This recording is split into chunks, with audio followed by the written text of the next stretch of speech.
दुबईमध्ये जी गोष्ट मी वापरली नाही त्याचा आता वापर होत आहे ते म्हणजे हे ग्लव्स. एवढी जास्त आता थंडी पडत आहे ना, कोणतंही काम करू वाटत नाही जे पाण्याशी रिलेटेड आहे. कपडे पण धुवू वाटत नाही, भांडी पण धुवू वाटत नाही, एवढे हात गार होतात आणि थंडी वाजते ना.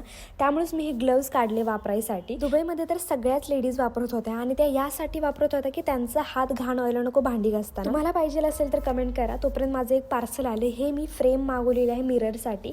आज माझा आरसा काढलेला आहे आणि त्याच्यावरती मला ही बॉर्डर म्हणजे फ्रेम म्हणून अशी लावायची होती. मी ऑनलाईनच ऑर्डर केलं होतं पण ते कसं बसं चाललेलंच नाही आहे. शेवटी मी जुगाड यूज केलेला आहे आणि जी ब्लॅक कलरची आपली चिकटपट्टी येते ना तीच मी यूज केलेली आहे आणि त्याच्यानेच मी बॉर्डर बनवली आहे. सुंदर बॉर्डर झालेली आहे. मी परवा आरशाचं जे माप घेत होते ना हे आरशाचं फ्रेम बनवण्यासाठीच घेत होते पण ते कसं बसं झालं नाही. मग शेवटी मी जुगाडच यूज केलेला आहे. त्यानंतर ना इकडच्या भिंतीवरती प्रायमर मारलं जे राहिलं होतं. लगेच फरशी पण पुसून घेतली. खूप जास्त आम्ही वैतागले. कलर पण आम्हीच मारतोय पुसतोय पण आम्ही पूर्ण दिवसभर वैतागच येतो. कलर जो केला ना तो थोडासा क्रीम मध्ये येतो. त्यानंतर ना दिवसभर टाइम मिळाला नाही. कपडे वाळूच घातले नव्हते. मग संध्याकाळी 7 वाजता लक्षात आल्यावरती पटकन कपडे वाळून घेतले आणि दळण पण पूर्णपणे संपलं होतं. त्यात पटकन थोडंसं नीट केलं आणि दळायला टाकलं. असं होतं आमचं डे. Okay bye.